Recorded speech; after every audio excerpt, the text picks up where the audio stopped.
Folks, I think that's a good point to get started. We've got 40 of you in here, and so many more I know are going to be joining. My name is Frank Cisculki. I'm with the Medical Alley Association, and I'm so pleased that you're joining us. If this is your first time, welcome for the first time. If you've been with us for some of the previous webinars or maybe part of the boot camp, it's good to have you back. I'm joined by my partners in this endeavor, with Jenny and Rock, who are here to say just a few words, and then we'll get started with the program. So maybe Jenny and Rock, if you want to give us a quick welcome. Yes, totally. So, bonjour à tous. Merci beaucoup de vous être joints à nous. Hello, everyone. Thank you so much for joining us this morning. I'm Jenny Partouche. I'm with the Quebec Government Office in Chicago and Rock Paquet with Investissement Québec International. We've been partnering now with Medical Alley for about a year now, and this is very exciting. We are like always super happy to bring you those webinars who are like giving you keys, on how to access the US market and develop your company in the life science field. So I'm super happy that today is like one of like the webinars that will give you keys on the strategy. Will be more to come, more new content as well. So stay tuned because 2022 is going to be an exciting year for us too. There will be also new programs as well for boot camps programs, some also trade missions.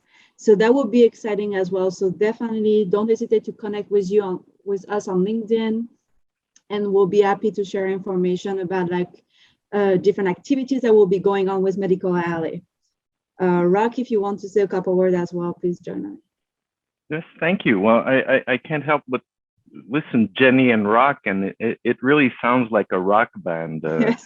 but it's actually quite a dynamic team. Nous sommes une équipe chez Investissement Québec International, Jenny à la délégation du Québec à Chicago, qui sommes là pour vous appuyer vos efforts de développement international. Vous savez où me rejoindre. L'atelier d'aujourd'hui est le dernier atelier dans une série d'ateliers de l'année 21-22, assez ironiquement les premiers ateliers de l'année 2022.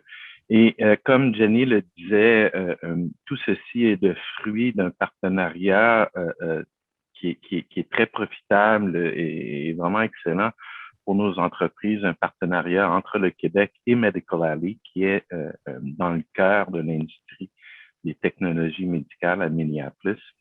Et heureux de vous dire, comme Jenny le mentionnait, que c'est un partenariat que nous allons reconduire, donc avec les options de participer à un extraordinaire bootcamp dédié à l'accès au marché américain dans le domaine des sciences de la vie, particulièrement des technologies de la santé, des TI appliqués à la santé. Alors, restez à l'écoute.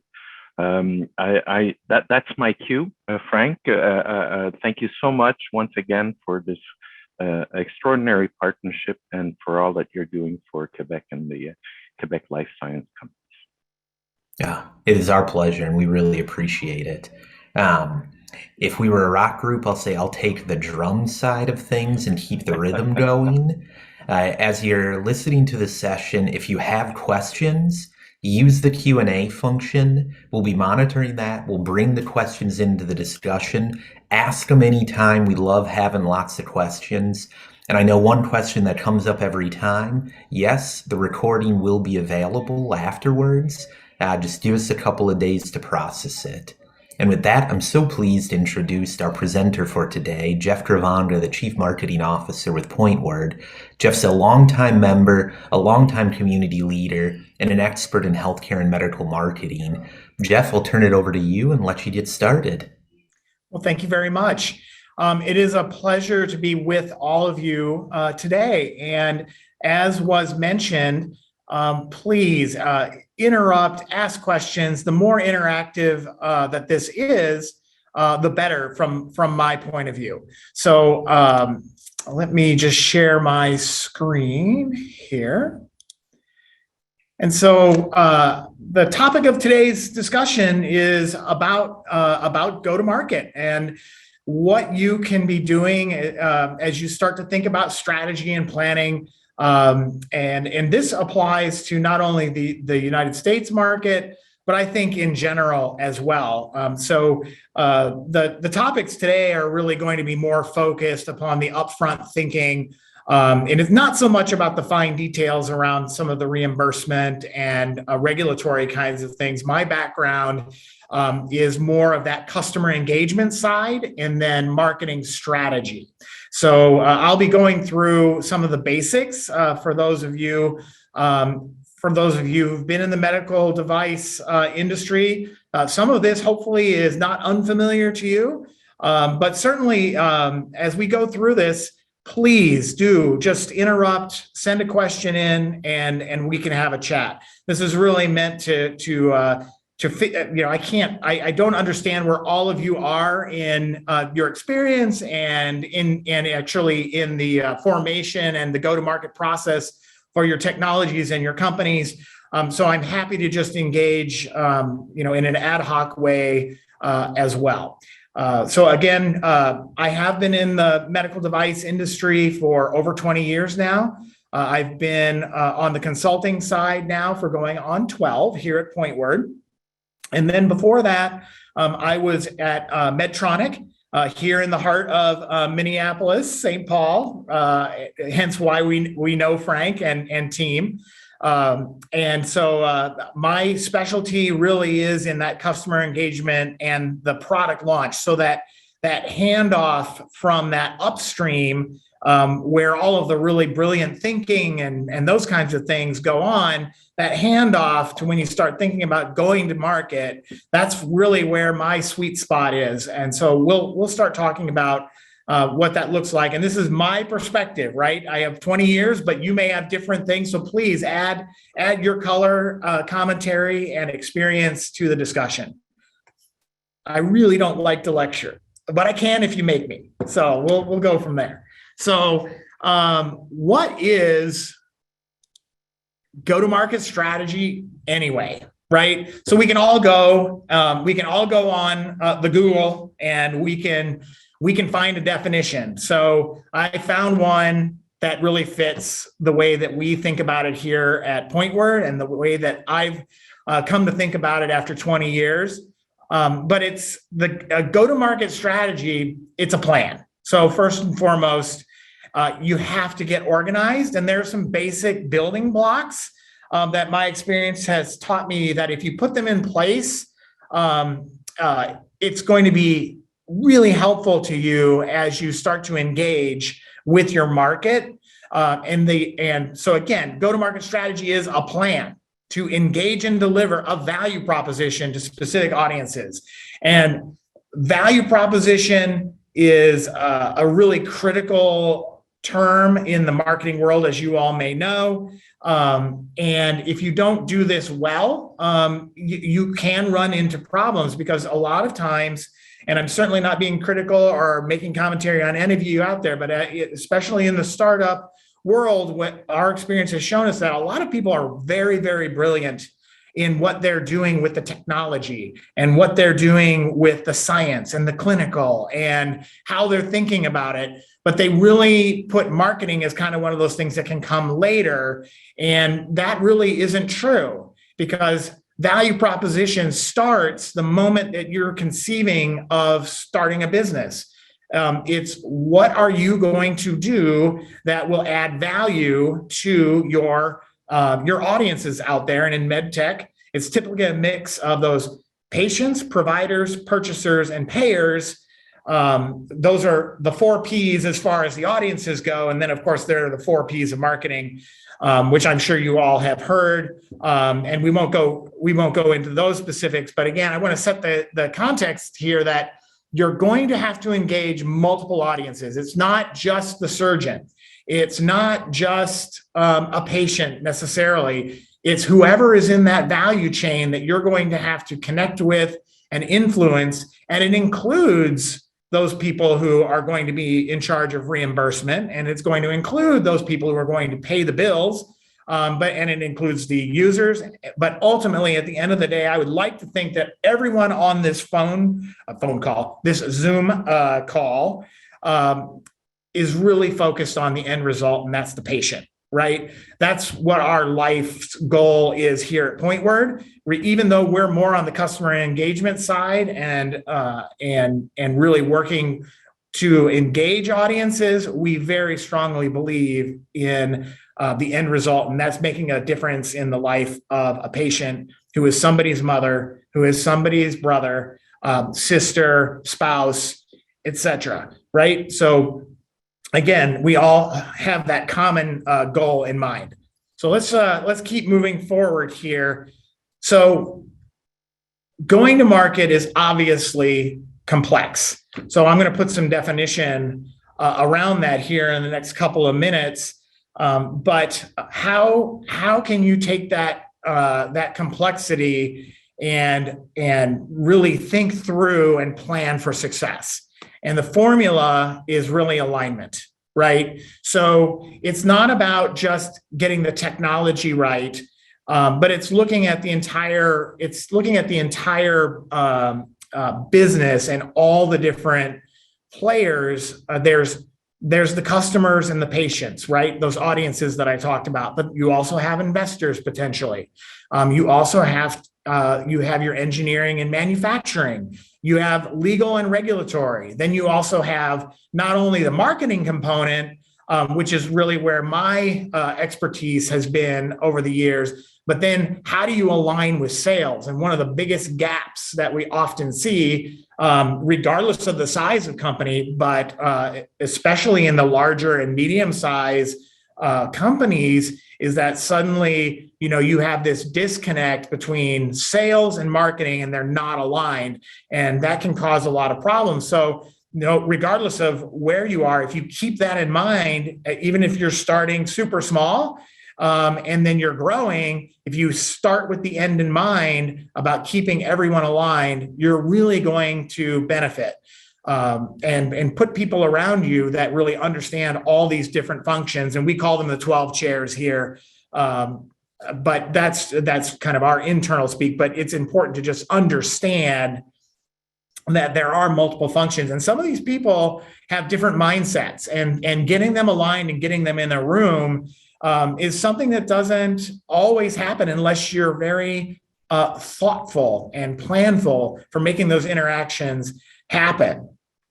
So what does cross-functional strategy development look like? And I promise I'm not going to bombard you with this huge matrix and expect you to memorize it. And I'm not going to go through, I promise I'm not going to go through every single circle, right, that you're going to see here. But I will tell you that if you think about just 5 basic things as you're going through your strategy development when it comes to customer engagement and go to market, you have to think about what can I be doing pre-market and what's my engagement strategy there, depending upon the rules in your countries and markets. Those can be different. In the United States, we can't pre-promote, right? So that's something to keep in mind. But in the United States, we can start engaging the market and should be engaging the market by doing market research, by reaching out to key opinion leaders in your therapy or technology areas, really understanding what their needs are and doing a really great job of developing a compelling value proposition. And I'll be saying a lot more about value proposition later on, because that really is the crux of what you need to be doing early on, is figuring out how am I going to create value for my audiences and my markets that I want to go into. Then you really need to think about customer engagement, and I'm going clockwise around this. There's really 2 basic things. Customer engagement can be very complex, but if you at its core, it's really only 2 things. You're either trying to acquire a new customer or a new user or a new patient, whatever it is. You're trying to acquire somebody to engage with you, and then once they engage with you and you have a relationship with them, you need to retain their attention, retain their business. It's as simple as that. you're either acquiring or retaining. And then there's this critical thing, and I can't say it enough, making sure that you have alignment with the people who are doing the selling. And so your sales model is super important. Are you going to be through distributors? Are you going to go direct? Are you going to go to direct to patient, which is a completely different beast altogether? So you need to think about not only your sales approach, but how do you keep your salespeople aligned, or your sales function aligned with your more central strategy? And then you also need to think about training and education. So when I talk about marketing in this space, because it's so highly regulated and highly technical, potentially, depending upon what your technology is, training and education is fully 70% of what I would call marketing in this space. And that may sound counterintuitive, but when I talk about marketing, and again, we're a customer engagement company. We've actually moved away from marketing, the term marketing, in a lot of ways, to customer engagement. And I'll say a lot more about what I mean by that here coming up. But you have to think about the whole customer journey. And a big chunk of that in this space is training and education initially, and then beyond first use as well. And then I'm not going to go through all of these, but it's important that you're doing your market research, especially upfront. What are you doing to acquire attention when you're doing your marketing and trying to get people's eyes and ears and brains to register that you exist out there, right? Especially if you're small and you have no brand. How are you going to get their attention? And in today's very noisy digital environment and world, I mean, we've got Facebook, we've got Instagram, we've got email, we've got websites, and it's super noisy out there. So how are you going to cut through? And it used to be we'd say you need 9 touches. Well, it's probably more like 15 to 25 now before they even recognize that they've seen you. So you really need to think about that. And then around retention, how are you engaging with key opinion leaders? That's a huge deal in this space because they can really help you move markets. If you get their attention and you engage with them, they can be very influential. But then there's also this regulatory and legal resistance to engaging KOLs, and what's the legal and ethical and appropriate way to engage those people. Those are important considerations, right? So we're going to talk a little bit about that as well. And then alignment of your sales force, like I said, blah, blah, blah. There's a lot you can do, but we'll get into the detail. But the point here is you need to really think about those 5 basics, but there's a lot that goes into it.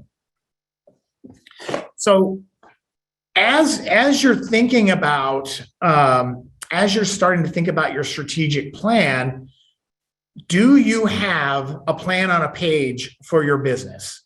So we use what's called the business model canvas, and it is it's a strategizer approach. I highly recommend just taking a look at this methodology. The strategizer people have made things very digestible. They put together a system, and it really fits into what I was doing when I was at Medtronic, kind of with various systems. We'd have like we'd have the sales methodology of the year, right? And it would constantly change. So we've just picked one, and Strategizer is a really solid group, and it's approachable, and it can help you really put things together in a relatively simple way. So again, just my recommendation, take a look at it, and then take a look at this business model canvas on your own time. It looks simple, but this is months of work, right? So, but on one page, you're going to have all the questions that you should be asking yourself and asking your business partners. Do I know who I need to partner with in order to make my business and my technology a reality? What are my key activities? What are my key resources? You can see value proposition is front and center in this.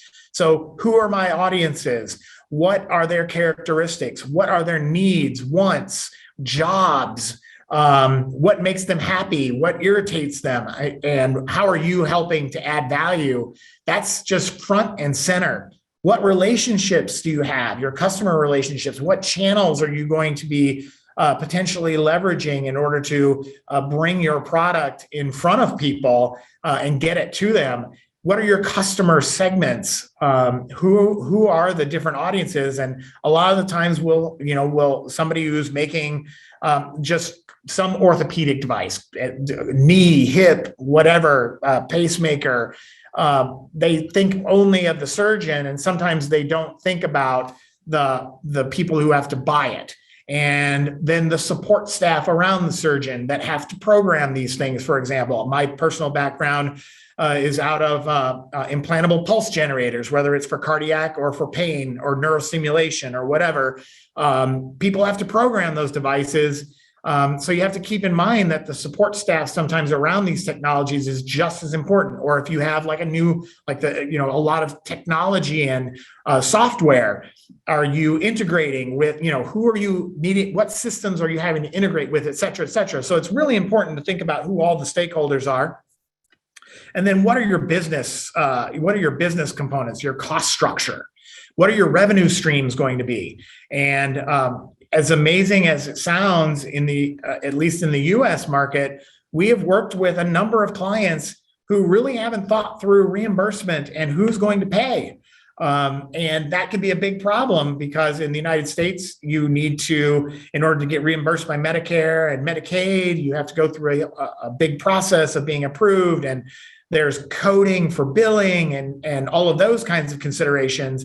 And that's not our expertise, but I can tell you that it's important to at least consider those and get the right experts. That's one of those 12 chairs that I was talking about in line so that you can understand what your revenue streams are going to be. And then also that market assessment, like what's the potential, who are my competitors, blah, blah, blah. So again, it's complex. But if you take the time, you can use simple models to do the deep thinking that's necessary to really plan for your own success. And right now, what I'm doing is I'm kind of going through the high level models, and then I'll get into some of the detail here. And again, if you have any questions or comments, please feel free to interrupt, but I will pause here in just a few moments after I get through all the basic models. As I mentioned, you saw that, I'll flip back for one moment.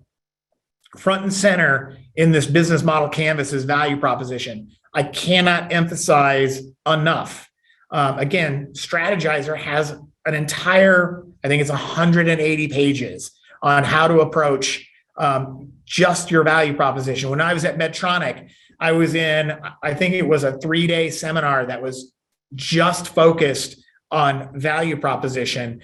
And again, Strategizer does a really great job, but you really need to think about the right side of this equation first. And that is the person that your technology is going to either be used by or affect, right?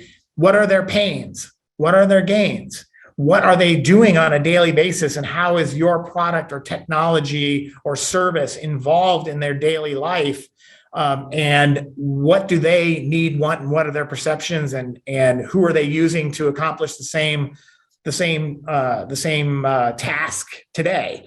And then and only then, I would look at how do I then meet those needs with my technology. So that's the product or service or whatever your business is on that left side in that square. So what am I producing? What are my gain creators? And you can literally match up. I don't know. I'm 50 something. So in school we used to have the words on the left, and you'd match it to the meaning on the right. So it's kind of that kind of an idea. How does my product or service match up to this gain or solve this pain for the intended audience?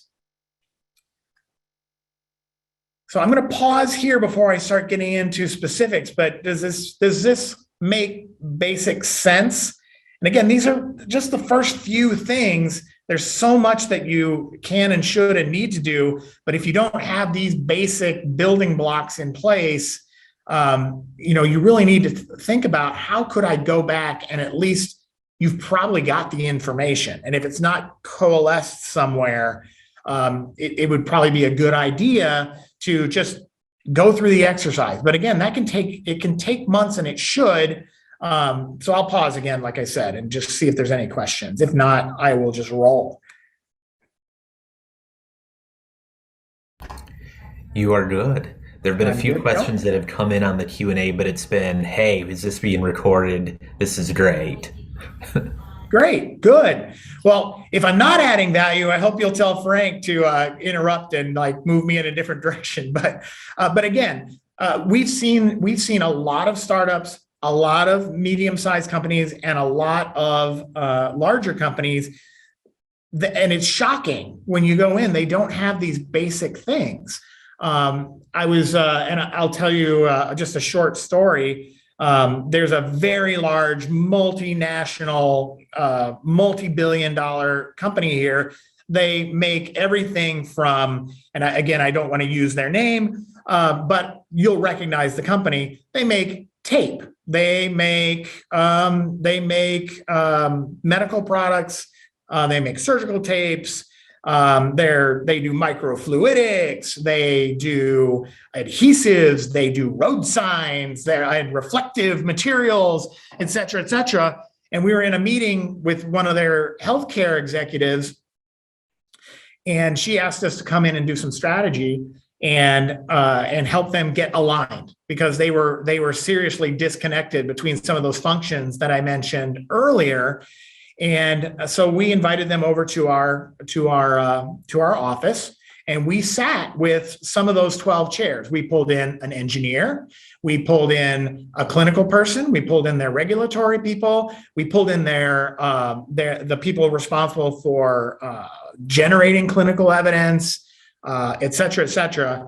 And we had a strategy meeting. And when we left that meeting, the executive came up to me and they said, we could have never expected what just happened to happen if we did it ourselves. That was the best internal meeting that we've ever had, because we never find the time to sit down and talk across functions about some of these basic things. And it was so enlightening, the best internal meeting we ever had. Yet it was here at Point Word, right? With us facilitating it, because they just get blind. They get siloed, and they get their blinders on, and they're focused, and they have their own expertise, and they have their own personality types. And we're going to talk a little bit about that too, because you have to also be aware of the people that you're working with and the people you're targeting and what they are like. So we'll get into more of that. But how do we start thinking about go-to-market strategy? And so start with the end in mind. So I always like to start with the sales cycle. So again, for those of you out there who are sales experts, I want you to jump in and work with me here. For those who haven't been exposed to the sales cycle, you need to understand this at a basic level. There's 4 aspects to the sales cycle, and you'll see why it's important here in a moment. You have to target somebody, then you have to figure out if they can afford your product. Do they have the authority to buy your product? Do they need your product? And then what's their timeline? So it's called BANT. And then you have to qualify them with BANT. And if the answer is yes, they have the budget, authority, need, and timing that fits us, then they're qualified. And then that gets passed on to salespeople to go out and actually engage with them. So once the salespeople engage with them, it's going back and forth, trying to figure out how do we get this into your, whatever it is, into your software system or into your OR or whatever. That's the engagement piece. And then as we move over between engage and close, that's really where other functions start to get involved. That's where your technical people get involved. That's where people start to get trained so they can understand. Like if you're going in with a cardiac implant, a surgeon isn't going to go in there one day and go, hey, hand me one of those things, right? Obviously. They are going to need to be trained. They're going to need to feel confident. They need to understand that it's safe. They need to understand that their own technique isn't going to kill somebody. I mean, we're dealing with lives here. So that is just a huge piece here, and that's why I said training and education is a huge component of go-to-market. You've got to have it wired from day one. Hey, Jeff, Yes, related sir. to that, a question that's come in from the audience. There's an individual asking about, says sales and marketing strategy takes time and money, like everything in business. And they're wondering, as a startup, that in their case, they've completed a preclinical program and they're working on clinical trials. They want to know, what are the essential go-to-market strategy elements when they're at that early stage? And maybe one comment I'll interject on this question is, quite often those things are best done, in my view, even before a preclinical or a clinical program is done. But if they were at this stage, what kind of advice would you give them where to start? Yeah. I first of all, you bring just a small tear of joy and love to my eye as you talk about doing that early, because you have to think about these basics before you're clinical. And if I can just respectfully ask to hold that thought, I want to go through that because there are some tools that I feel are essential, but just the high level answer is this. You have to have your value proposition before you start designing a clinical. You need to also have, obviously, you need to understand how people are going to use it. Human factors is huge. So you need to be going out there, getting voice of customer, making sure that that your device is going to be usable, even though it's the coolest technology on the planet. If people aren't going to want to use it, it's just not going to work. And I'll give you a story about that one here really quick. We were working with a very large company. They bought a technology, and this product sits on the surgical field, or excuse me, on the sterile field. And its job is it's simple, but at the same time, it's critical to success. And so the original product designs for this piece of gear that sits on the sterile field, somebody on their engineering team, and these people are brilliant, right? They wanted it to plug in to the wall. Okay, so that for not the surgeon, but for the surgeon's assistant, the surge tech, that was like a complete no-go, because what if somebody trips on the cord, or what if the cord isn't sterile and it's sitting and it needs to be on the sterile field, and I'm taking a sterile instrument and I'm putting it around this, and it would never get opened. And the only reason that they solved that problem in the engineering phase was because they did their voice of customer, they did their due diligence, and they threw that idea out, and they came up with a battery-driven option that was much more usable, et cetera, et cetera. So just a little anecdote there. Another piece to get back to the original question is, do you have, and I'm going to say this next thing in two ways. Do you have a clinical claims matrix? That's what most people call that chart, that here are all the things all the claims that I want to be able to make. Okay, that's all well and good. But when you call it a clinical claims matrix, and I mean no offense to legal, regulatory, and clinical people out there, then the clinical people take control of that without necessarily, unless they're asked to be aligned with marketing, right?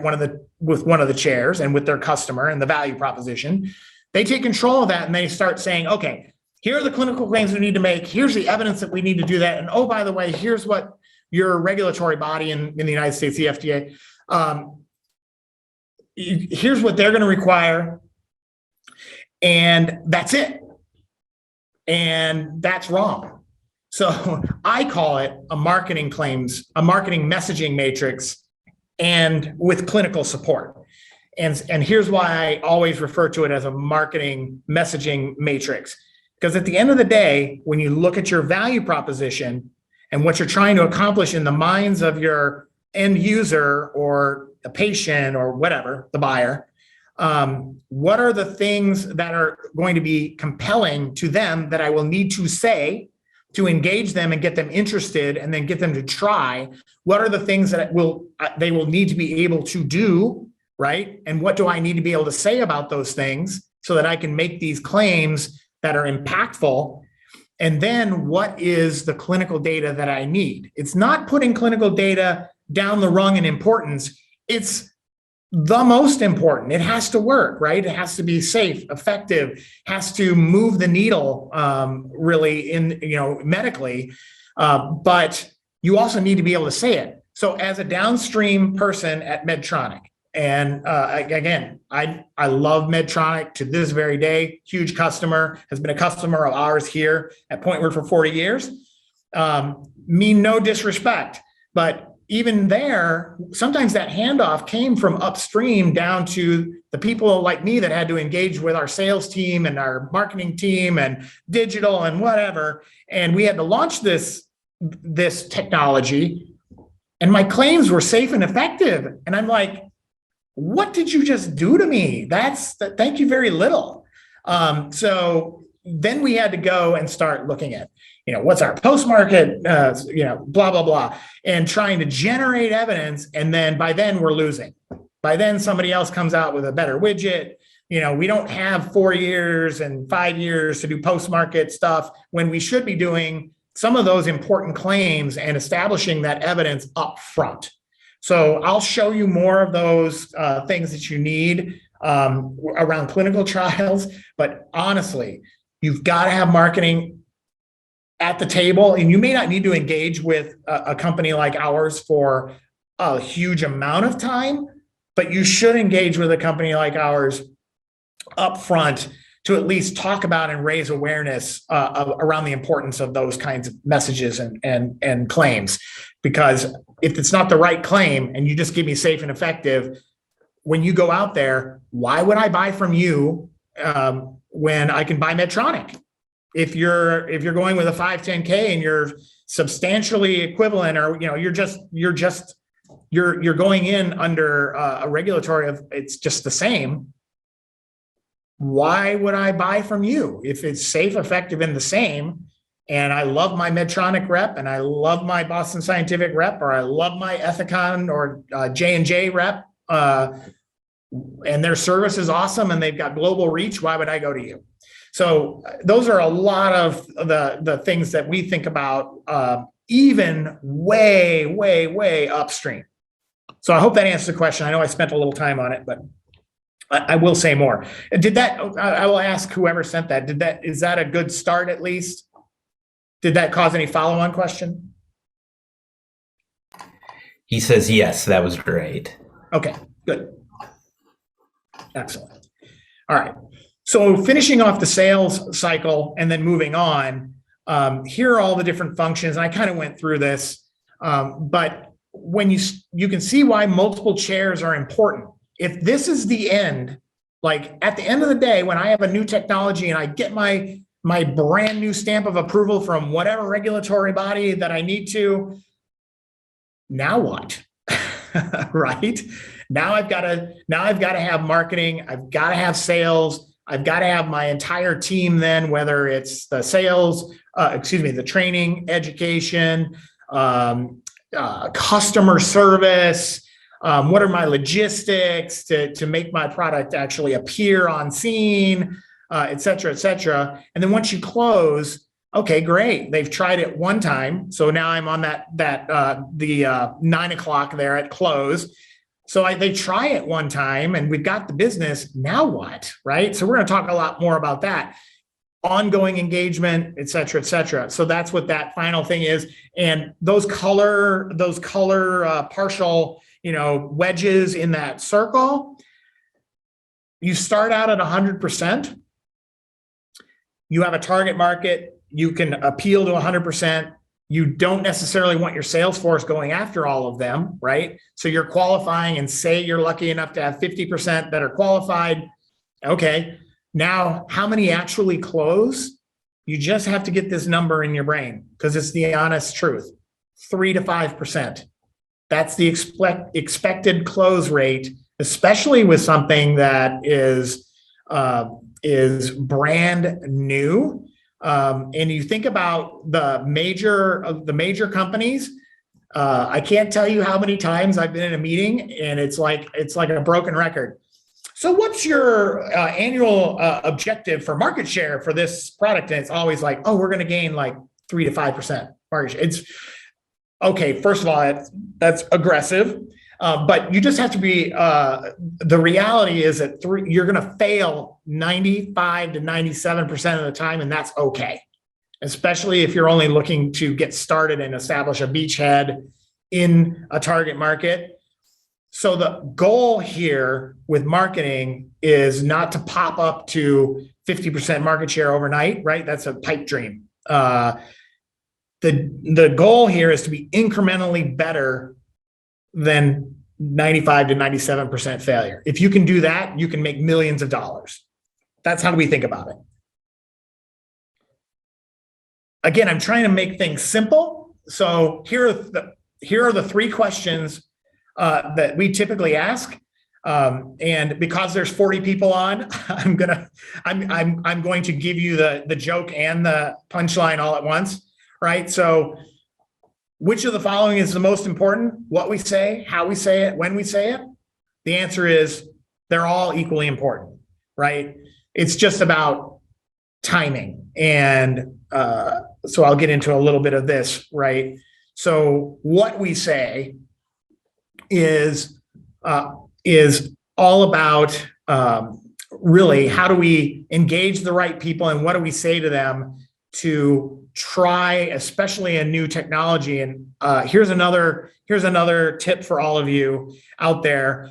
Jeffrey Moore and Crossing the Chasm. If you haven't read that book, and I know it's 20 some years old or whatever, even more, read that book. It's aimed at high-tech businesses, and it is very important to understand some of the concepts that are in Jeffrey Moore's book, Crossing the Chasm. So I'm going to shamelessly plug that book. It was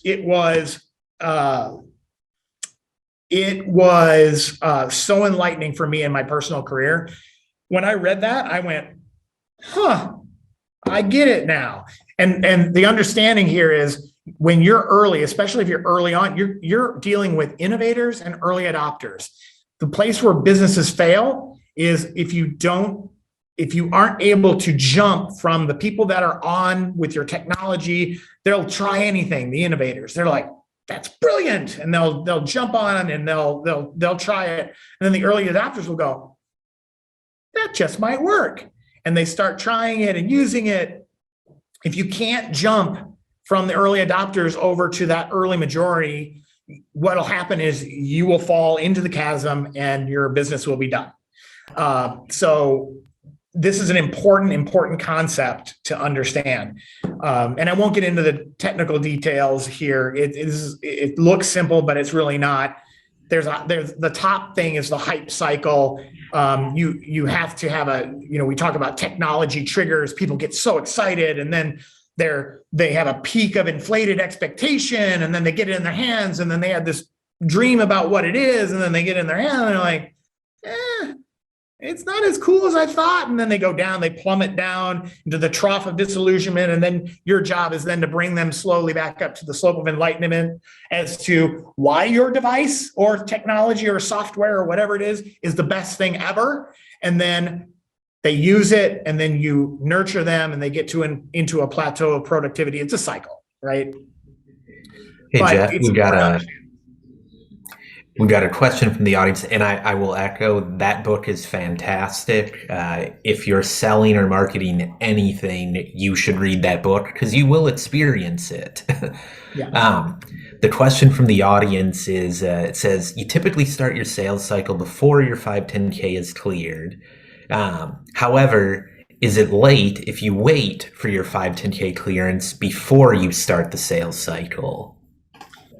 By sales cycle, and we could have a discussion around this, but my question back would be, are you talking about getting your sales strategy and structure in place, or are you actually talking about the sales cycle? Because you might have some regulatory constraints on when you can actually start selling.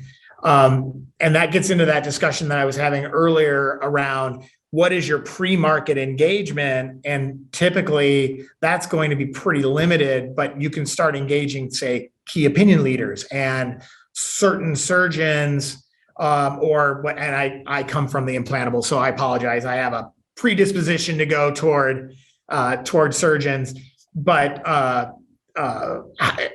I can be doing tech suites and those kinds of things and gathering voice of customer. So I would say that's part of the beginning, but you almost by definition, from a regulatory point of view, you can't sell in the United States until you have approval. So I would say that pre-market engagement strategy is super important to think through. So for example, we worked 2 years in advance with a company that was in the dental space to gather feedback, and we talked to dental labs, we talked to dentists, we talked to patients, and we did all of that as part of our pre-market. And the day we got approval, then we had our sales force in place, we had our distribution model in place, and then we started. So so I hope that answers the question, at least from my perspective. But I think the planning and getting ready to go is critical. But it also depends on your exit strategy too, right? So if you're trying to sell your technology, will you ever implement a sales strategy? You may not, but you should be thinking about it, because if you've thought through value proposition and you've thought through a lot of those things that go into what would I say if I were selling this, you're going to add value to you're going to add value to whoever acquires you. And it could actually increase the value at which you get acquired, if that makes sense.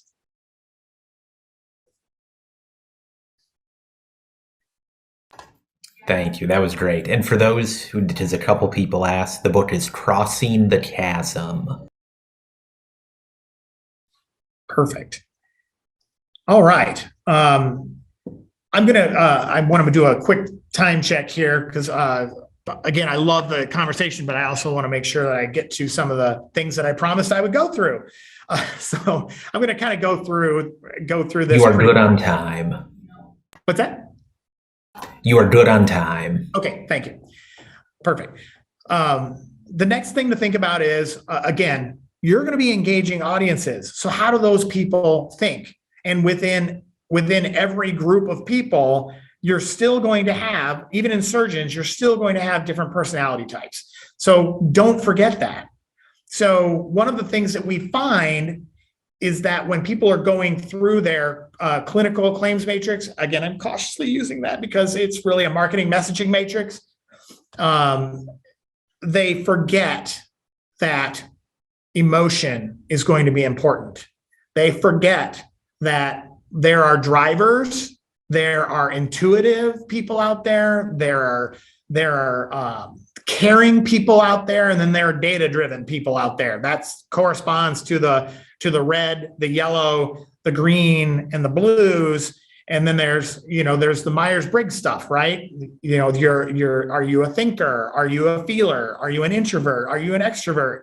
So you've got all those personality types to consider. So how you say it is important. And there's actually science behind the order in which you roll out information, right? You give the driver who's super impatient something right away, right? And then you throw out some data, and then you throw in an emotional thing or whatever that is. But you need to have something for everybody in how you talk about yourself. So, and that is important even in your investor deck. So if you're super early on, who are you talking to? And really, and if you know the person or can find out things about the person that you're talking to, that's great. Then you can really tailor your message to that person. But if you don't know, or you think there's going to be a mix of personality types, you need to have something for everybody.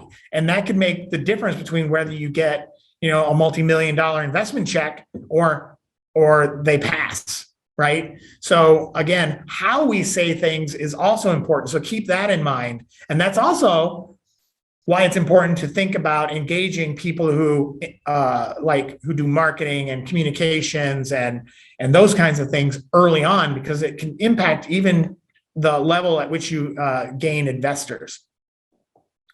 And then when we say it, okay, this is, I'm just going to say it right now. You're going to see this continuum so many times. Our entire company is based on this simple continuum. You must understand it. We call it A to A, awareness to advocacy. If you're a startup and nobody knows, or even if you're a big company and if you're in Canada and you're coming to the United States and nobody knows who you are, you have to raise awareness. You don't get to pass go and collect $200 without doing some work, right? So you're going to have to make somebody aware. The moment they become aware of you, you're going to make a first impression, and it's either going to be good, bad, or ugly, right? So make sure it's good. So how am I planning for comprehension and believability? And in some people's models, and this is pretty classic, sometimes this gets broken down into 3 things, right? It gets broken down into awareness, trial, and use, or whatever your model is from your favorite business class. But we look at it, this comes from a model out of that I ran into 25 years ago. And it's still true today. This is just the way it is. Human beings are this way. So comprehension and believability, once you make them aware, you have to have comprehension and believability, or education. Some people call it education. I'm fine with that. Training and education is 70% of marketing in this space. So good. If you call it education, I agree, but it's broken. The reason I break it down, I'll show you in a minute. Trial is exclusively is specifically measurable. Awareness is specifically measurable. Trial is specifically measurable, and advocacy is specifically measurable. I'll say more about advocacy in a second. Trial is the moment that they say, "I'll give you a try. I'll use your product," or whatever we all go through it all the time. I'll try that brand of facial tissue, right? Do I buy Kleenex, or do I buy do I buy Puffs? Do I buy whatever? Why? But why do I continue? But say I try a new brand. Do I like it? And then what is my experience with it? That moves into adoption and satisfaction. And those are not the same. Some people clump that together into adoption or use. To me, you can get yourself into trouble if you don't think about the phases here. And I'll tell you a quick story about how I used to think about this as a global product manager at Medtronic. We were often in competition with, and again, some of these names are, still relevant, but one of them, St. Jude, is now Abbott. So it was Medtronic, Boston Scientific, and St. Jude, and actually it was Guidant when I was there, but Boston Scientific, Medtronic, and Abbott were always fighting for the pacemaker market, right? So the way I can explain the difference between adoption and satisfaction is as follows. If I'm on a 3-way contract at a hospital and they're using a third of my product, so I'm a Medtronic person, I'm fighting to get to a 2-way contract, and I want them to use 100%, right? But if I'm getting a third, they've adopted my technology 33% of the time. I have 33% adoption. I can either be 100% on the satisfaction scale or 0. And what I mean by that is, if a surgeon is forced to use my device, they could really be irritated that day, or they could be like, yes, I get to use Medtronic, right? So, and it can be somewhere in between. Like they could say, hey, Boston Scientific is, and again, I'm not judging in any way, shape, or form the differences between the brands at this point. But they could love Boston Scientific, they could love Abbott, and they hate Medtronic, right? And they have a bad day every day that they have to use Medtronic. So that's the difference. I could be 0 to 100. And then I'll move on to advocacy. Advocacy. That is explicitly measurable, and it's explicitly measurable when someone says, you should try this brand. They specifically refer you to a specific brand, your brand, hopefully, right? And how do I encourage that? What's my plan for people that promote me, right? And the net promoter score and all those kinds of things is an attempt to measure advocacy in a simple way, but getting to advocacy is a complex path. So again, tying back to those two simple things that I laid out early on, you're either acquiring or you're retaining. That's how this breaks out on this continuum.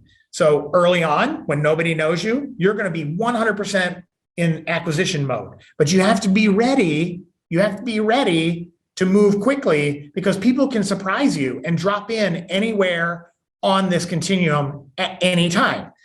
And here's an example. Say I'm doing my pre-market stuff and I get a key opinion leader and they are so fired up and they're under, they're under confidentiality, but they cannot wait to use this thing. And the day the approval comes, boom, they're out there to their friends. You got to use this. You got to use this. You got to use this. So you've got an advocate dropping right in. If you're not ready for that, at least have one path all the way through this journey. And this is a customer journey. You're going to hear me start talking about that a little bit more as we go through along here too. You're going to be in trouble, because if you get somebody to try your product, good for you. You're a new startup. You come out, you've acquired a customer, they try it. What are you going to do that very second to make sure that their first experience, where they're making their first impression, is positive? If it's not positive, you're probably not moving to adoption. You're almost certainly not moving to satisfaction or advocacy. So what people do I need to have in place to ensure that the product is there on time?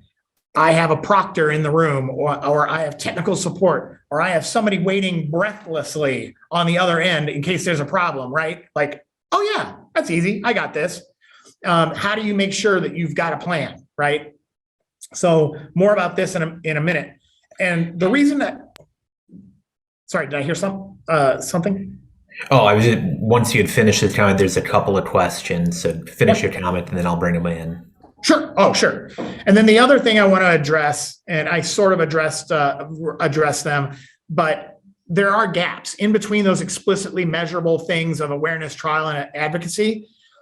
Comprehension is more of a technical, like I get how the technology works. I get the method of action, and I understand how it functions. But there's this thing called a believability gap. If they don't believe you're going to add value, or again, back to value proposition, are they going to have a better patient outcome? Are they going to have a better patient experience?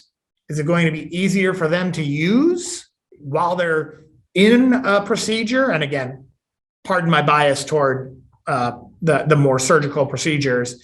But whatever it is, whether it's software or whatever, you can easily extrapolate to that. Do they believe that it will add value to their business, their life, their job, their career? All of these things are things you have to think about. And if you don't have that, you're going to have a believability gap. And they'll like, oh, that's really cool. And then you won't hear from them. Like, they don't ever go like, I got to try that thing.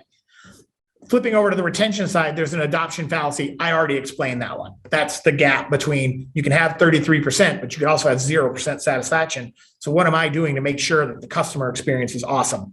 So I'll pause there. And Frank, please proceed with some questions. Yeah. So a couple of questions. The first question, I'll simplify it as they're asking, they have a PPE company that uses a playful brand instead of a clinical brand. And them saying that, my assumption is the product itself probably isn't differentiated. So if you're differentiation, if you're different solely on the brand, how does that play out, or how can you push that forward?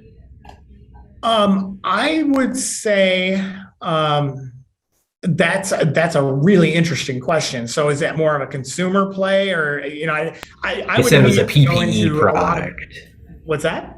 They said it was a PPE product.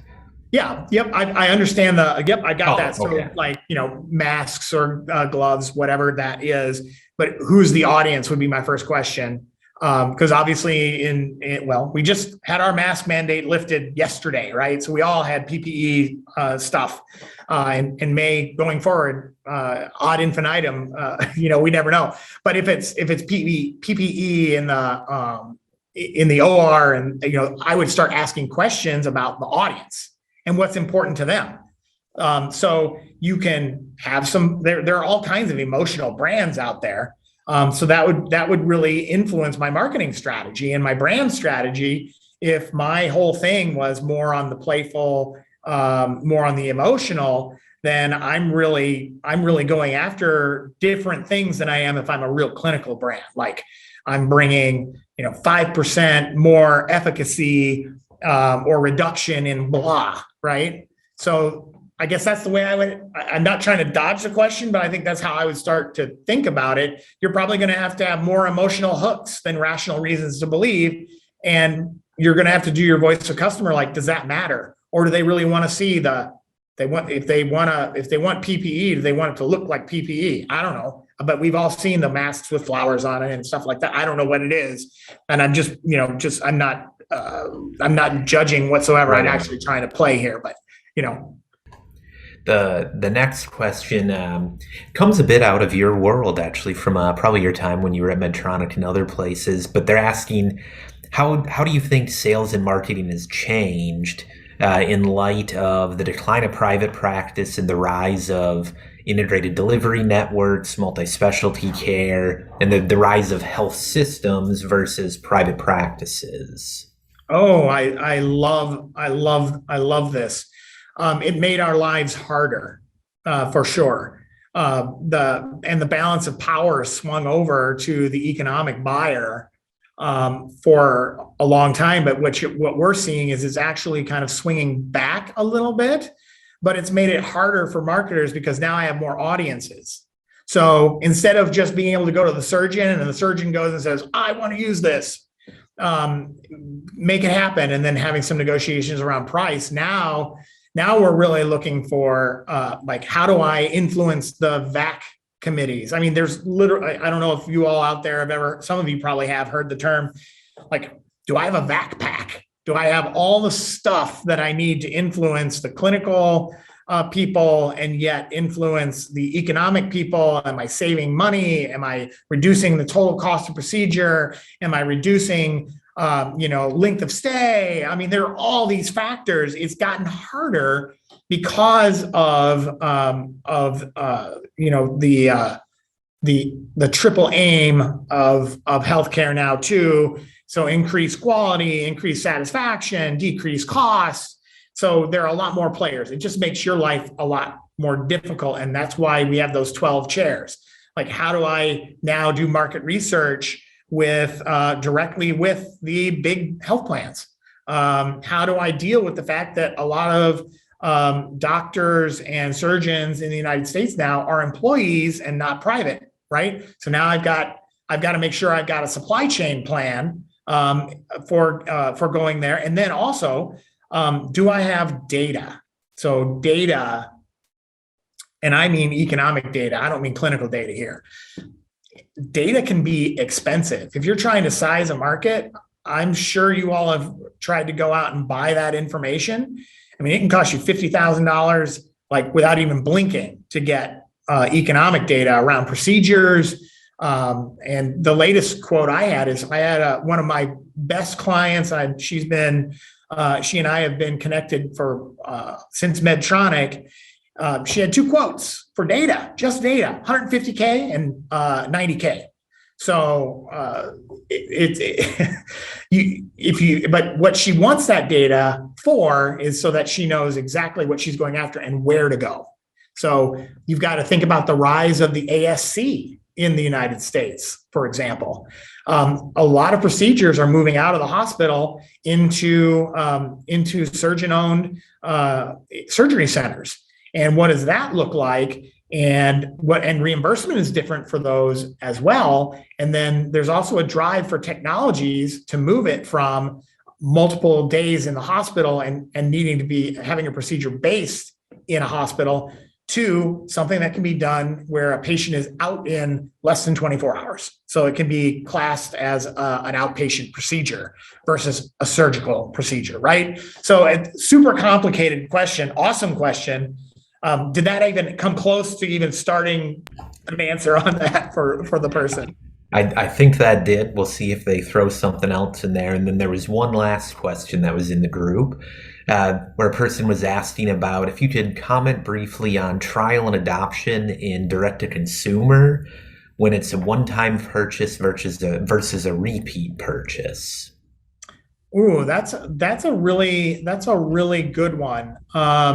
So if it's fairly expensive and you buy it one time, I think obviously you don't have an adoption problem, but you need to pay attention to that satisfaction component. So maybe adoption isn't your issue, but once they buy it, how important is it that for your brand that they tell others, or that they give you good reviews, or that they have good outcomes? And what is the ramifications if they have a poor experience, even though you've got their money and you've given them your technology and hopefully it's awesome, but what happens if it's not? And do you have a plan for that? And do you need them, if it's a consumer, do you need them to be an advocate for you and to help you get another person who's going to only make a one-time person? That means your market is, in the United States, 300 million plus, but that's it, right? You could, if you had 100% adoption, how important, or excuse me, I should say, to get to 100% adoption, satisfaction is going to be super important for you. Otherwise, you're never going to get to that advocacy. You need to kind of propagate word of mouth. I mean, that would be my gut shot reaction to that question. Thank you. That was fantastic. And again, this is the general rule, right? But the rule, there's exceptions. Every time you have a conversation, you have to know the rule to break it, right? So this is the rule. So let's go break some rules today. How do we customize it? That's that deep thinking I was telling you about earlier. That's why it takes months to do this, and it should, right? It could take years, depending upon your budget, timeline, all that kind of stuff. All right. I'm going to pause. Any additional questions? Those are, again, the building blocks. And now I want to get into, in this next section, some of those pieces, and that'll kind of go back to one of those first questions, like what are those basic building blocks that I would have in place on the marketing or customer engagement side from, as soon as I can. What are the essentials? So I'll pause here before we get into that discussion. I think you are good. Okay. No more questions in there, but if they pop up, we'll grab you. Just going to take 1 second here. Yes, yeah. Keep hydrated. All right. All right. So how do we start taking all those building blocks and assembling the pieces? So this whole section is meant to answer that initial question, honestly. The first thing that you need to do is get all of the people in those 12 chairs together. And this matrix looks simple, but this conversation typically takes us 2 full days and into the evenings on those days and over dinner and all of that to get through even just the first pass. And that's okay. And you should take that much time at a minimum. And then there's work then that goes, we typically run the meeting in 2 days, but the deliverable is 6 weeks to 3 months to really flesh this out appropriately. How we look at it, it's a simple 5x4 matrix. We look at, and again, you're thinking back to that, remember that business outline that I was showing you earlier. You would have that as pre-work coming into this. You should be thinking through your business model early on, and that would be an input into this meeting. Your value proposition should also be an input into this meeting. But in this strategy, in this matrix, you're going to look at who are my customers, who's actually writing the check, who are the influencers around that as well, who are my competitors. Competitors aren't always, and this is a critical thing to remember, and I'll give you a short anecdote here as well. Competitors are not always other companies. They could be a material. You could have a better widget made out of a different material and it could blow people's minds, right? And think about, and my anecdote is around, high-end polymers versus metals, right? That's a huge trend, right? Right now, as we speak, people are thinking about, how do I use ceramics? How do I use polymers instead of metal? So one of our clients was a multi-billion euro company. They were a chemical company, and they made super high-end performance polymers for all kinds of industries. But they have a medical business. But this company is used to selling their polymer in pellet form by the trainload, right? Medical device is a little more specialized than that, right? So we need a specific amount of a polymer. But it has to have these characteristics. It has to be biocompatible. It has to be blah, blah, blah. It has to have certain strength, blah, blah, blah, right? Bone-like, if it can be, like how close can I get? These people are great, but they were really not thinking deeply. They came into this thinking, well, we have a competitor and they make it and we want to compete. We can do that material better, cheaper, faster. So we got to get into this market because they are. And the first thing that we did is we looked at them and we said, with all transparency, we said, we are not at the circus. The elephant does not have to be afraid of the mouse. The elephant has other things to worry about, right? So their issue was metal. They were the reason that this other company was so small and had only a teeny penetration. They had 1% penetration in the market. Why is that? Because 99% of the market is metal. So why even bother bringing up a tiny competitor? By the way, this was a 15 billion euro company. This other one was a 100 million euro company. So again, mouse, elephant going, eek, right? Why? If you really wanted to focus your $15 billion euros, you just buy them. Why would, or crush them, or aim your giant, here's an Austin Powers, aim your giant lasers at them and just get rid of them, right? So that's like, why even bother bringing up their name? So that's kind of things you need to think about under competitor. Then corporate. What do you need to have for your sales goals? What are your targets? What's your CEO's vision? What are all the financial pieces, et cetera, and then marketing. You have to start thinking about, how am I going to go to market from day one? I've got the best thing ever, but it's not going to matter if I can't get it used or get it in place. And then engagement and sales. So this alignment, again, I've said it so many times, this is where we see a huge gap develop all the time. Marketing says, I'm going to go for 5% market share. Here's your brochure. Engagement and or sales goes, I'm going to make my own stuff, which in a highly regulated industry is a bad thing for your salespeople to be making up their own materials and messages. And they're going to say, this is what I need and how I need to do it to sell anything.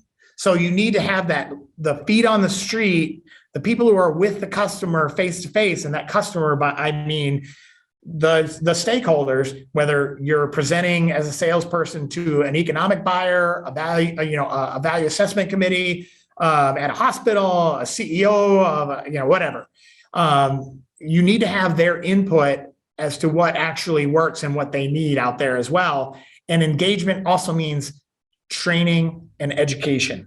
Like, what are the trainers seeing? What is the feedback? We were in a meeting with a customer and one of their surgeons, and we were acting as the third party to get some objective feedback. And we were online with a female surgeon, and we were talking about a product, and I won't specify what kind, but it's a surgical instrument, has a handle on it. And we asked them very specific questions, and they said, I love what this product does. I will never use this product. My hands are too small. I can't use this handle. My hands are my life. I am a surgeon. This thing hurts my hands. I can't be a surgeon if my hands are in pain. So you need to understand that face-to-face interaction and what your people out there that are actually interfacing with the customers are hearing and seeing. So that's the 5 columns, and then it's kind of a modified SWOT down the left. We talked about a believability gap, right? So what are their current beliefs, right? What are their current boundaries, whether they're internal, external, and as you go across, you ask, like, are there internal corporate boundaries? Are there internal corporate beliefs that are right or wrong? And again, this is about the truth. This matrix is all about understanding what people actually believe versus what they should be doing or what the strategy should be. Because if we don't understand what people already think, we can't start undoing, unproductive thinking. And then look at boundaries, look at opportunities. What are my opportunities with my technology, my therapy, my sales force? What could I be doing differently? Do I have an innovative new way of going to market? I'm going to be all digital, whatever. And then measurement. You can't go without thinking about, how am I going to measure success? So this is all about the KPIs under these 5 different columns. This, if you don't have those building blocks I talked about earlier, the business model and your value proposition and some of those things, and you don't have this document, you really should take a step back and say, hey, let's just take some time and get at least organized, so we all in the 12 chairs all have the same view and agree, and we understand our strengths and our weaknesses and our gaps, etc. The next tool is what I refuse to call a clinical claims matrix. Now I'm going to say it a little more strongly. Sorry, clinical folks. This is a marketing claims matrix. On the left-hand side, it says, what are the claims that I need to be able to say in the marketplace that will differentiate my product, that will make it meaningful to my audience? Then what is the actual message text, right? What is it that I need to actually physically say? What are some of the headlines that when I take my service, product, etc., to market, and I go to my legal regulatory people in-house, I want them to be bought into, I'm going to say, saves lives, saves 50% more lives. And I know I'm being over the top, right? But that's the point. What is my audacious claim that I want to be able to make, and how am I going to prove it? And then what do I want to say? And then, and only then, like, what are my references, right? Once you have this, okay, so do I have company-owned or sponsored clinical studies going on? Do I have references, et cetera? Do I have third-party clinicals and references? And then what are my additional data needs? That's where the clinical study issue comes in. So yes, you have to prove you're safe. Yes, you have to prove you're effective. Yes, you're going to need all of those things, but are there any additional data needs that I need to have to even launch? do not hand your marketing people safe and effective only. Please, as one of those people, please don't do that to us. So, but then it won't cost you $5 million to do a post-market study if you may, and I don't know what the cost might be, but it's probably only going to be incremental to what you need for some of these other things that you're already working on. Enough about that. Super important. This should be done before you do a clinical trial. And this is why somebody needs to be sitting in and filling in that marketing chair that far upstream. Then you can take a break if that makes sense. But then you need that clinical strategy to support all of those things. So what are my preclinicals? What are clinical studies I need? What are the design and objectives? And this is way over my head and it's super complicated. So that's why there's another chair. There's clinical, regulatory, reimbursement. I need those people to be with me, but I need them aligned around this, right? So that we're all singing from the same songbook. Does that all make sense? That is my direct answer to some of those things that I would have in place up front, along with a couple others. But this is a bare minimum. So now there's 5 things, right, that we have.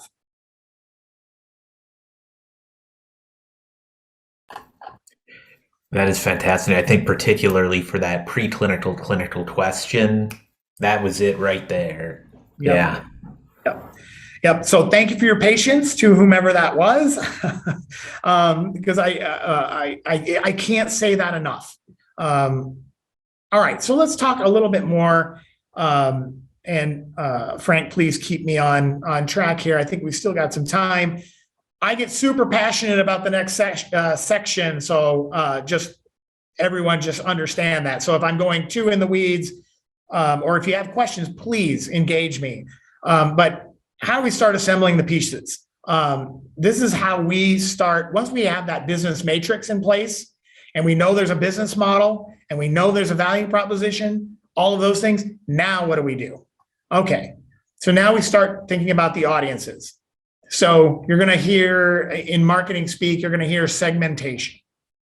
So what are the different groups of people that I need to influence, understand, communicate with? And again, we've mentioned them. If I'm going direct to the patient, I need to be making sure I talk to the patient. But have you thought about, you also need to talk to their caregiver, right? So do I need to talk to, who makes the decision? Is it, if your product is for someone who, has a condition where they need a lot of physical assistance, or their condition causes them to be cognitively impaired, who's actually making the decision and who's influencing? Mothers are super influential in certain cases as well. Parents in general, sons and daughters for older people are very influential and do the research on behalf of their parents. It's all around where we are in life as well. But you're going to hear segmentation, and then there's sub-segment. We can get into all that, but the high level is segmentation is all about understanding needs, wants, attitudes, and expectations of an audience. You heard me say voice of customer or voice of audience. This is it. So you need to start going through that. And this should be done very early on as well, if you can afford it. And it should be, ideally, would be incorporated into the development of your value proposition, is that you start thinking about these things as you put your value proposition together. And we always try to break it down into some simple things so it doesn't get so overwhelming, right? Each one of these things you should be able to bite off in, with 3 simple questions, and that's what we kind of aim for. What do we know about them is the first question. So once I've identified the people that I need to talk to or engage with, what do we know about them? Voice of customer. Can I look up data? Are there studies out there that I can buy that gives me insights, et cetera, et cetera? What do they know about us? That goes back to that awareness to advocacy continuum. Where am I on that continuum? If I'm at awareness, my problem is a lot different. If I'm in a company that had a technology that failed spectacularly and I'm trying to reposition myself, they already have a negative taste in their mouth. I've got a whole different problem. Or I had a super successful, it really depends. I had a super successful technology, and now I moved into a new space. They know us as for this other technology. What are my problems now? If that's their idea of my company, right? What are my new problems? So what do they know about us? And then customer journey, awareness to advocacy. Again, I told you I would be using and referring to that continuum, and I will keep my promise. It's all about what should happen next. So no matter where I drop in on that continuum, what is my next step with that person? And can I help move them forward at all times, right? So that's how we think about it.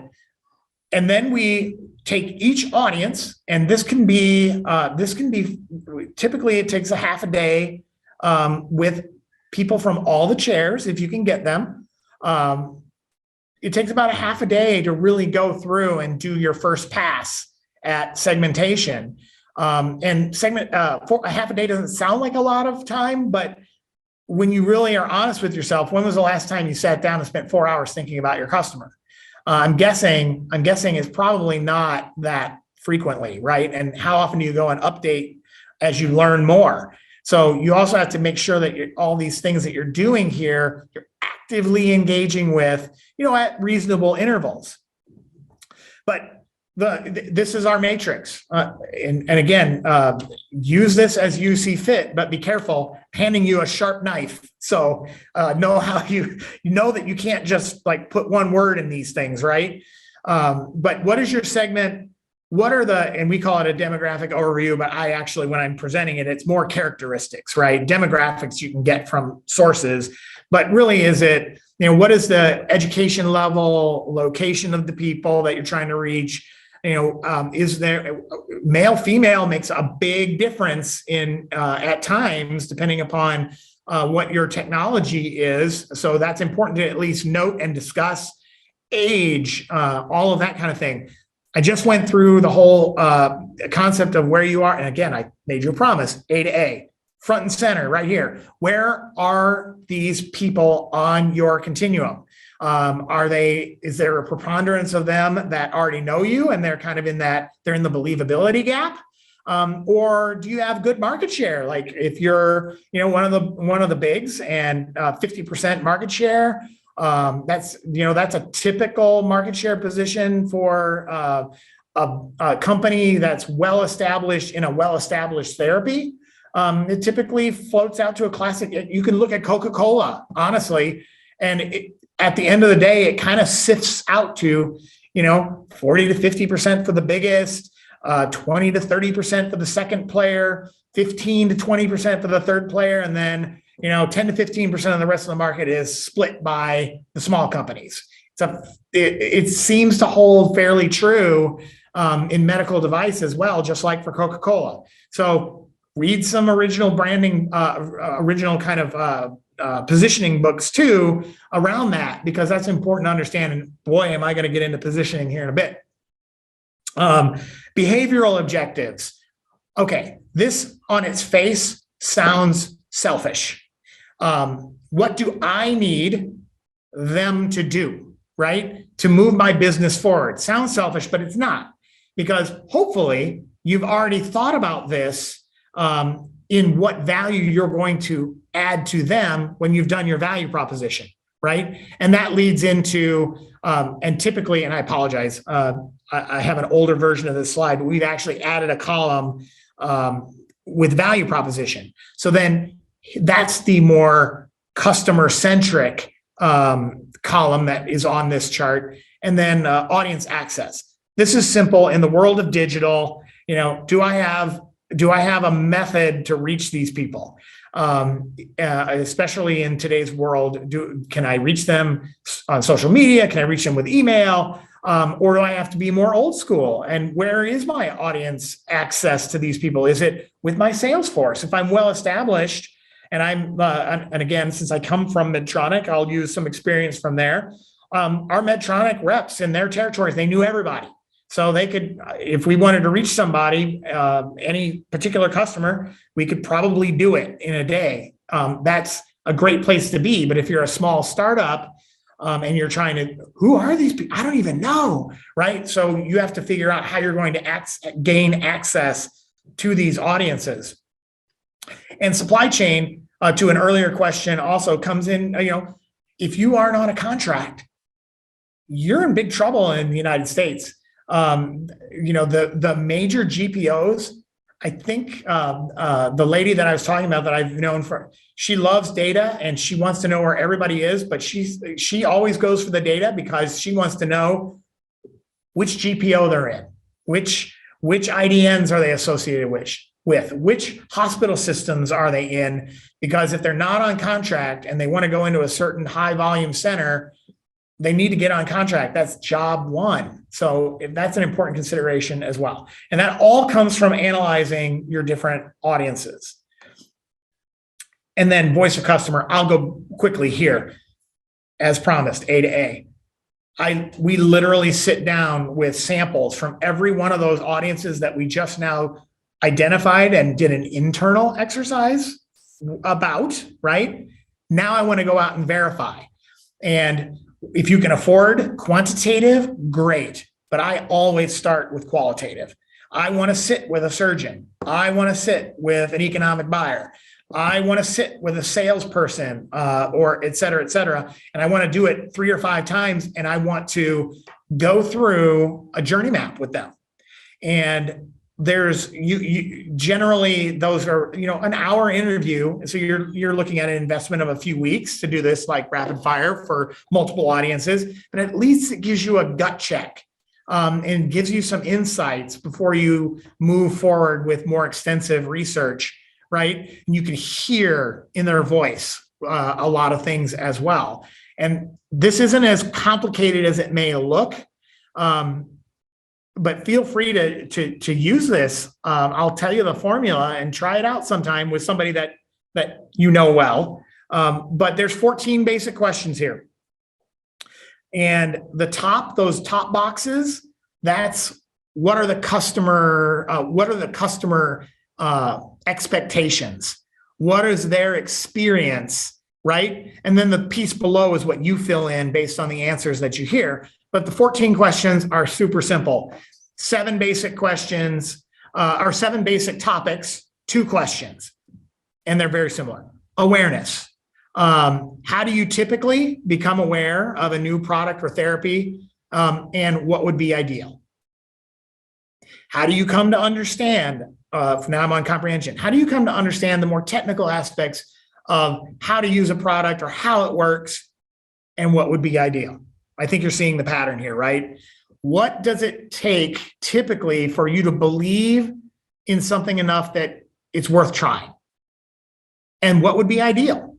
So is it more clinical evidence, or is it hands-on experience, or is it the key opinion leaders for your therapy area endorse it or have used it or tried it or were involved in the development of said therapy or technology? Trial, blah, blah, blah. You can see the pattern. So it's subject, and then it's how do you typically and what would be ideal? And you gain so many insights just from that. Now, we don't only ask 14 questions. We take it, then we take it and we follow threads that come out during this basic discussion, and we think of additional follow-on questions. But in a pinch, you should always be able to, if you just memorize these 7 steps, this continuum, and typically an ideal, you can conduct a voice of customer interview on the fly. And then a customer journey map. Once you kind of get those things from this voice of customer, then you start filling in that journey map, and then you suddenly can start mapping out like, oh, in awareness, the most effective way to reach these people is social media. We learned that to our great surprise around, for a dental product. And we found out that a lot of the lab people didn't care at all about clinical evidence. What they really cared about was utility of the material, so that they could make this dental product and then deliver it to a dentist for an appropriate cost. So we learned those things by going through this, and then we just map out all the tools and things that we need along the way to create a journey, right? So these things could be social posts on awareness. Then we need a technical specifications document. We need some instructions for use on the comprehension, believability. We need some endorsement from the dentist, some clinical evidence, and they want to hear some of that. Blah blah blah. Right? We just map it out. I'll pause there. Any questions on kind of these basic ideas and segmentation before I kind of get into the next, which is all around this value proposition and positioning? I think you are good. Okay. All right. All right. I get super passionate about this, so I apologize in advance. These two things are not the same. First and foremost, value proposition is all about the customer and being customer in versus company out. So without offending anybody here, and hopefully none of you would be offended by this, is that you're thinking about the customer from day one and you're really trying to solve their problems. You're trying to understand their pains, their gains, etc. And then that is completely different from positioning, which is more about you and how you place yourself in the market, if you will. So let's talk a little bit more in depth about value proposition. This is, again, Strategizer. We subscribe to this group. Great concepts, great approach. We probably, well, I guarantee you, we don't go into the depth that they do in their, like I said, it's like 180 pages just on value prop. A lot of upstream stuff in there. For any of you involved in product development, this is 180 pages that I think you should read and use it as you will and apply it to your situation. But the basic is this map. The customer profile is on the right. The value map is on the left. Start on the right. You may have a concept of your product, but if you can, ignore your super awesome idea for a moment and think about the user and all the people. What are their pains, gains, and jobs? If I'm a surgeon, I have more than just performing a surgery. I have patient outcomes. I have to talk to the patient after surgery. Then I have to follow up and, is that going to cause me emotional issues or frustrations or, what do I have to deal with? Then there's the physical demands of the job, doing that job. But maybe I want to be head of surgery. Maybe I want to be a key opinion leader. Maybe I want to do some podium work, or maybe I want to do clinical research and I want to do surgery. Or maybe my job is all I want to do is surgery all day long. And that's what I love to do. Blah, blah, blah. You have to understand that, right? Jobs are also emotional. Do I need to make money? Do I need to feel better? Do I need to sleep at night? Do I need to blah, blah, blah?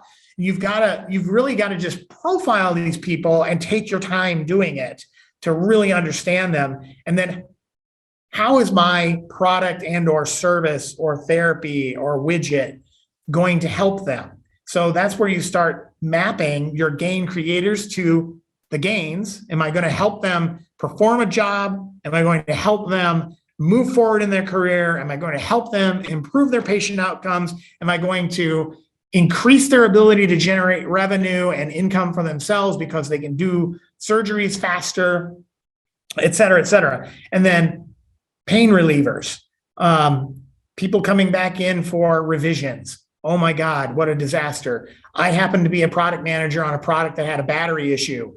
And we had some real tough work to do there with regards to revisions. And our surgeons were not happy. And this happens to everybody, right? So it happens, right? So just know that you've got to think through these things and understand how what you're developing is going to resonate and help those people.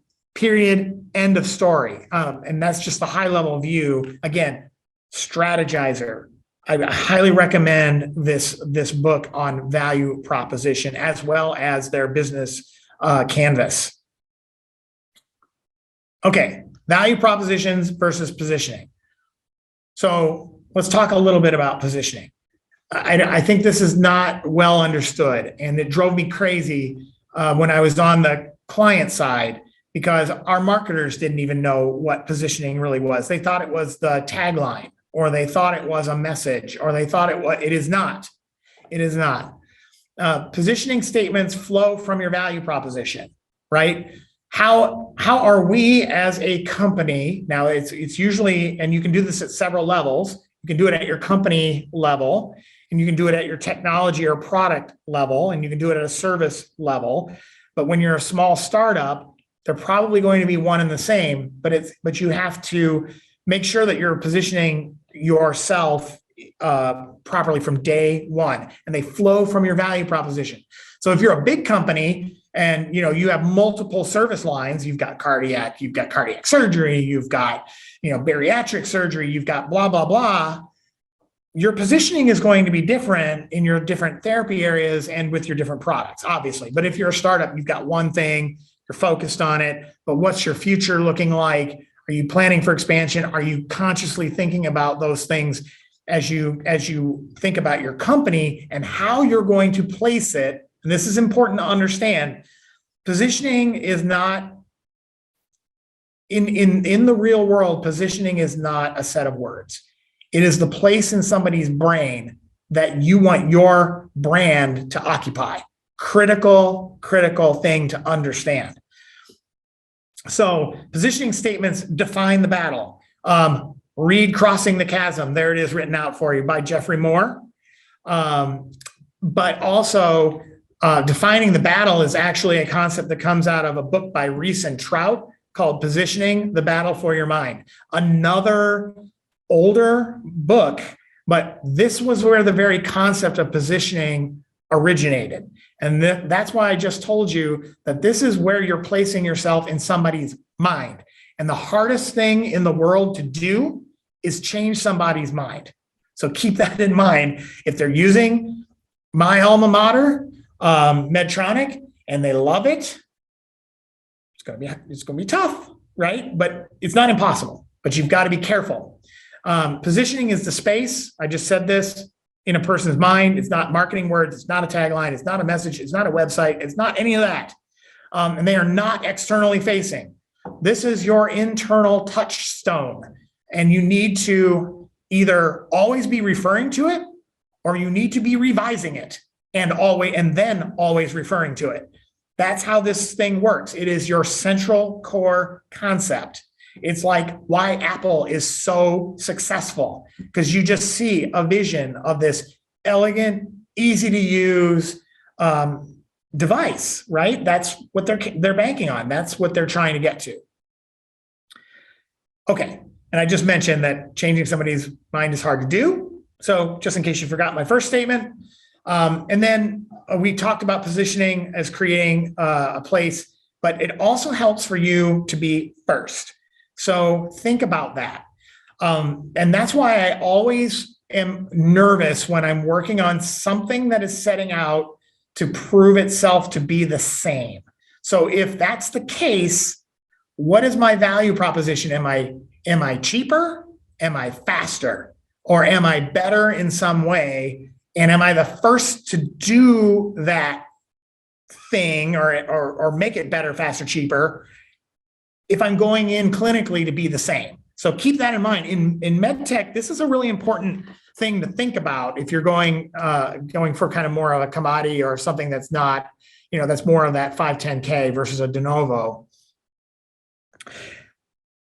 And when I say it helps to be first, when I started to hint at what I'm going to be saying here, I need to find a way to be first. You need to always be first in some aspect that's important that flows from your value proposition. And if you can't be first, well, you got to find a way to be first. And it's just that simple, right? So I'll pause there because positioning statements are tough. Does this resonate? Does this make sense? If anyone has any comments, I'll just wait like 15 seconds here if anybody wants to, because this is such an important concept. It's important from day one. If the moment you start developing a product, you got to have this in mind. Hence why it's good to have marketers around you, especially at the beginning, and you may not need them all the way through. We had one of our clients, we did a lot of this work for them last year. We went to them and said, hey, what are you thinking for this year? And we had a conversation, and they're good. We set them up for success on the marketing front for this next year, where they're really focused on their clinical, but they've got all these things in place now. And they were a startup. They're well-funded, but at the same time, they were a startup. So the next step then is to really Hey, Jeff. think through. Yes. Yep, I was just waiting for you. But there were two questions, but they were the same question, and they're related to two, which is asking, well, if you are the second mover, can you make that work? You can, but it's probably going to, I mean, people gain and lose market share all the time. You look at a new product that comes in, and maybe it gains 80% market share. We see that all the time. But then there are certain companies out there, and again, I won't rank them from my experience, but there are certain companies out there that are really good at coming in with a better, cheaper, faster option. And so yes, and there are actually ways to think about your positioning at a high level. So I'll just go through them really quickly, but just conceptually, bear with me. You can do, I think there's 4 or 5. Let me just go through them. You can do same for same. That's a loser. If you find that you're doing that, please don't. That's just wrong.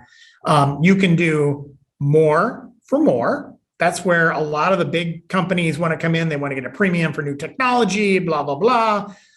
You can also do more for less, right? So there are definitely ways to be a second mover and succeed. And another great way to succeed is if you come in with clinical data that proves that you are actually better. So say you come in and you are forced because of financing or strategy or whatever to come in as 510K, and you're the same.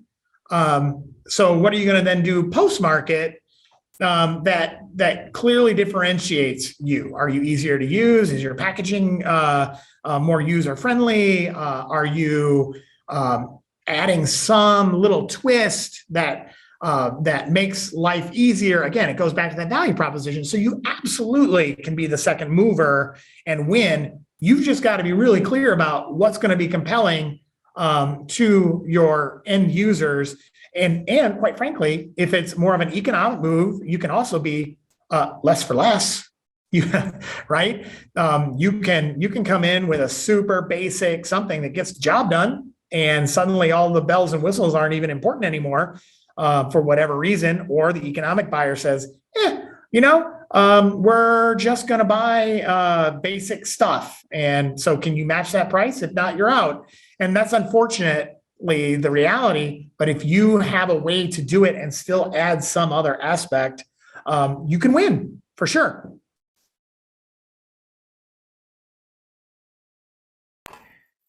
Thank you. They said that was a great answer and exactly what they were hoping to understand. Yep, perfect. Okay, so we've said it twice, and Frank has said it at least once. And so I'm going to just show you what's in this book, Jeffrey Moore. So I don't have him properly, all of you all there without references and stuff like that. It's not properly referenced, but Jeffrey Moore's book, Crossing the Chasm. This is the formula for it. It's a bit academic. That's why this is not externally facing, but this is how you get to positioning.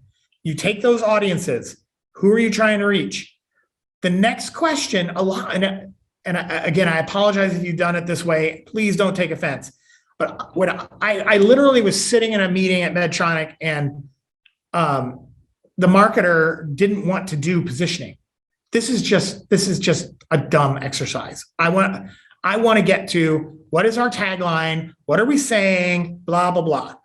And they were wrong. And we had a lengthy discussion because you need to, on paper, this is your touchstone. You need to understand what the product is. And you see so many lazy positioning statements. My super fantastic laser widget does surgery better, cheaper, faster, and that's it. That's wrong. So it's who's my audience, who's the decision maker, who am I talking to, and what are they dissatisfied with?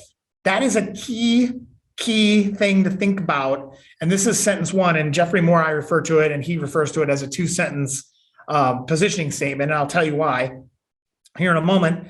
But you have to ask the question, what are they dissatisfied with? What's the unmet need? What problem am I solving? What pain am I relieving? What gain am I creating? Sound familiar? Value proposition. Positioning statements flow from value propositions.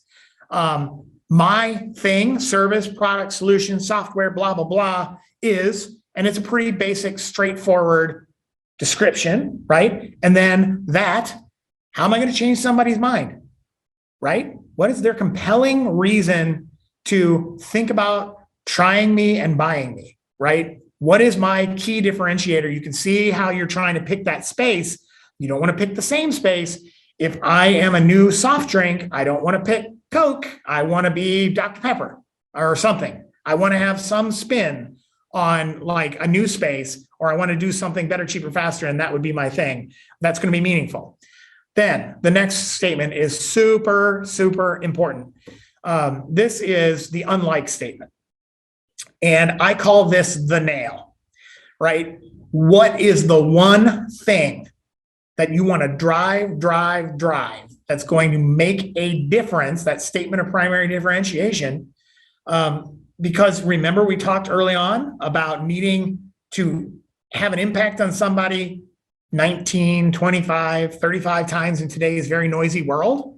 What's going to be that thing that's going to actually get their attention? So you've got to have one thing. And the unlike primary competitive alternative, you can't be lazy about this.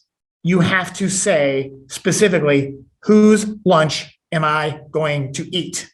So am I going to eat all the people, for example, like that dental reference that I made earlier around the polymer company, and they wanted to go after the tiny polymer company? No. Who are the metal companies? What are their products, and how am I going to kick their behinds in the marketplace with my cool polymer, right?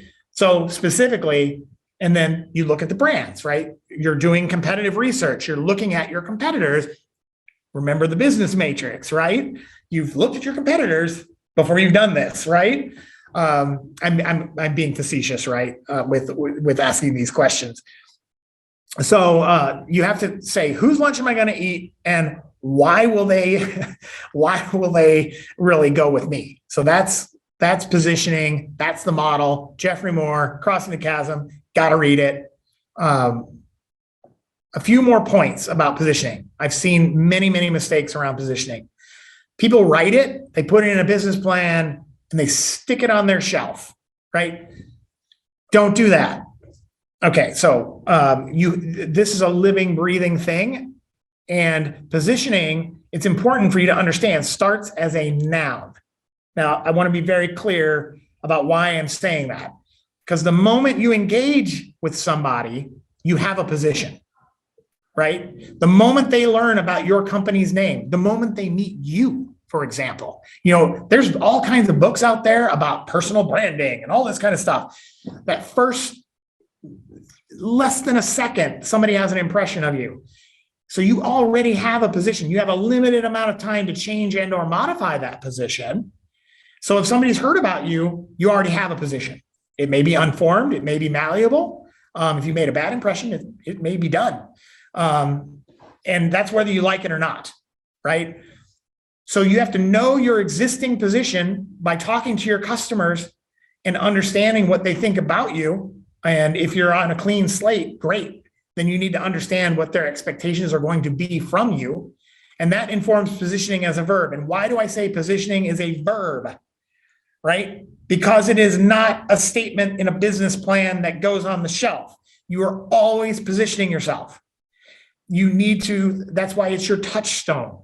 So Apple is not sloppy with its brand, right? They are constantly going out there. And if somebody comes in and it starts infringing on their territory, they are doubling up and reinforcing and sending out messages and things like that, that reinforce the position that they've already established, and they're actively defending it, right?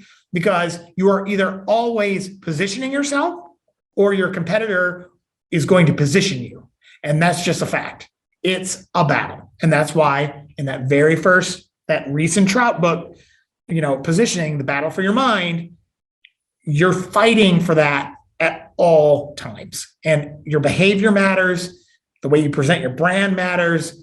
If you go out there with a really sloppy website that's unprofessional early on, even if it's just a placeholder site for investors and it looks crappy and you're doing cheesy videos on Instagram and all this kind of stuff, and then you expect to evolve into something else, you're going to have to change somebody's mind that you deserve that change. So you've got to be really buttoned up, because it's really hard to change that first impression. So I can't emphasize this enough. And I'll end my prepared remarks here. And I know we've only got a few minutes left, but one of the questions we ask, I was doing a seminar similar to this, but for a very specific company. I had 40 product managers on, and we were talking about positioning. And one of the questions that I asked in pre-work was, if I were my competitor, remember the business matrix? Rhetorical question. What's my competitive column look like? Got to know it. If I were my competitor, how would you position you? And so this was actually an answer that came back from them, because they know they have some work to do. If I were my competitor, I would position us as not being a leader or innovator and not investing in this space. Now, mind you, this is a humongous market share leader that feels like they're eroding and losing to, back to the question of, can you win as a second comer? Oh, yeah. And these people were feeling the pain. So that's what I'll say about that. And I'll end my prepared remarks right there and open it up for a few minutes of discussion. Well, Jeff, as always, that was a tour de force, and even I was paying attention this whole time and learned a bunch of things that I will use in Medical Alley's marketing. And it reminds me that I should go and reread Crossing the Chasm. So I just gotta say a huge thank you. Folks, as we do have about 2 minutes left, if you have a last question, get it in there in the next, let's call it 15 to 20 seconds. I see some people starting to sign off because you probably got to hop to your next Zoom or Teams meeting. So not seeing any last questions, I'll just say, Jeff, thank you as always. That was fantastic. Rock and Jenny, thank you so much for being great partners. There might be, no questions, just a thank you very much from an audience member. My pleasure. Thank you for inviting me. I love doing this, and I love this team. So again, I'm sorry I can't meet all of you out there personally, but you have my best regards. Yeah, if you ever need to find Jeff, we'll help you track him down. Merci, Jeff. Merci, Frank. Thank you so much. Thank you. Thank you all. We'll see you again soon. Have a great one. Bye.